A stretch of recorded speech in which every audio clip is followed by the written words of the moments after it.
This time last year, images of the chaotic U.S. troop withdrawal and refugee evacuation in Afghanistan cycling over and over again on the news.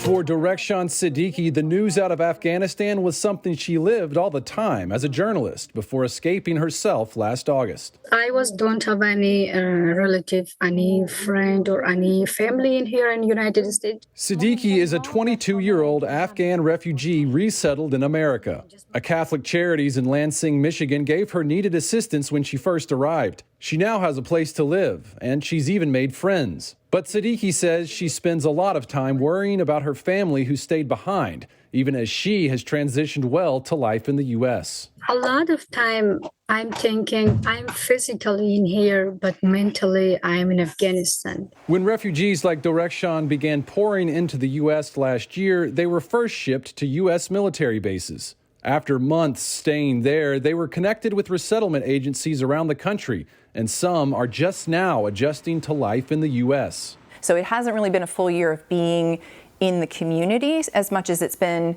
a year of kind of chaos for those families. Jessica Estrada is on the front lines overseeing assistance to refugees. She's the director of newcomer service programs with Catholic Charities in Arlington, Virginia. At one facility, she showed us floor-to-ceiling stacks of donations.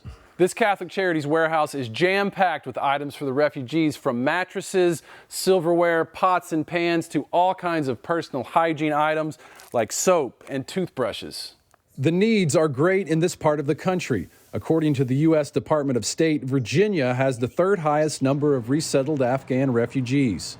It's still very much a local community and a U.S. government effort. State Department official Holly Herrera works in the Bureau of Population, Refugees, and Migration. She applauds faith-based groups who have helped Afghans transition to life in America and said the resettlement effort has been a massive government undertaking. It's certainly the largest in recent history. More than 70,000 Afghan refugees are now living throughout the country. Herrera says they were thoroughly vetted before being admitted into communities, and she reports many began finding employment soon after arrival. Just 3 months after arrival, if you can imagine that, over 50% of the Afghans who are employable have jobs. But their future is unclear. The refugees are currently here under humanitarian parole, a government-issued status that gives them 2 years from the time of their arrival. They're still concerned that they might not have a home a year from now when that status is up. It is clear, of course, that this is a concern on the minds of Afghans because, yes, they do need to be able to adjust status in order to be able to stay in this country permanently. On Capitol Hill this month, a bipartisan group of lawmakers proposed one solution, legislation called the Afghan Adjustment Act, which would allow the refugees to become lawful permanent residents. The U.S. Conference of Catholic Bishops added its voice of support for the act. In a letter to Congress, the chairman of the Committee on Migration, Bishop Mario Dorsonville, wrote, "This bipartisan bill would lift the cloud of legal uncertainty currently faced by tens of thousands of Afghans." Many of the refugees now here assisted U.S. military forces during the 20-year war in Afghanistan. Bishop Dorsonville continues, "This service comes at a great personal sacrifice as they now face the threat of persecution and even death if returned to their native Afghanistan. And they remain concerned for loved ones still in the country who could be targeted by the Taliban in retaliation." We do hear, my brother's been threatened, my kids are still there and they had to go to Pakistan because they're in hiding. As a journalist, Direction Siddiqui knows the threats are real. For those opposed to or critical of the Taliban, the result can be fatal.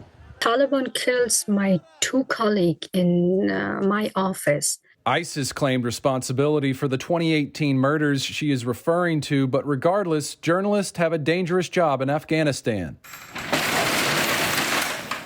As he helps manage the warehouse filled with refugee donations in Virginia, Thompson Stephen shares what it's like to live in a dangerous, war-torn region where your life is at risk. So because of that, we had to flee. Stephen came to the U.S. as a refugee from Liberia 20 years ago when his African country was engulfed in civil war. He's now an American citizen and works with Catholic Charities, the same organization that helped him when he first arrived.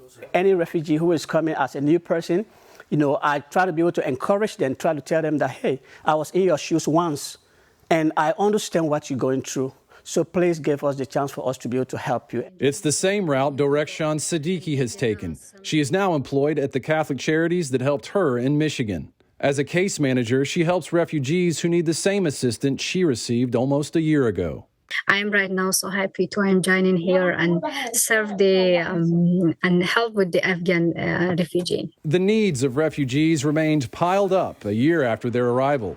Still, Jessica Estrada tells me people have asked her why the Catholic Church is helping those who don't share the same faith. The majority of the Afghan refugees are Muslim. It really is a testament to who we are and what we believe in terms of the dignity of the human person. And that dignity is for any person, regardless of their faith tradition, their age, where they've come from. And this is really a way to put that into action. Mark Irons, EWTN News In Depth.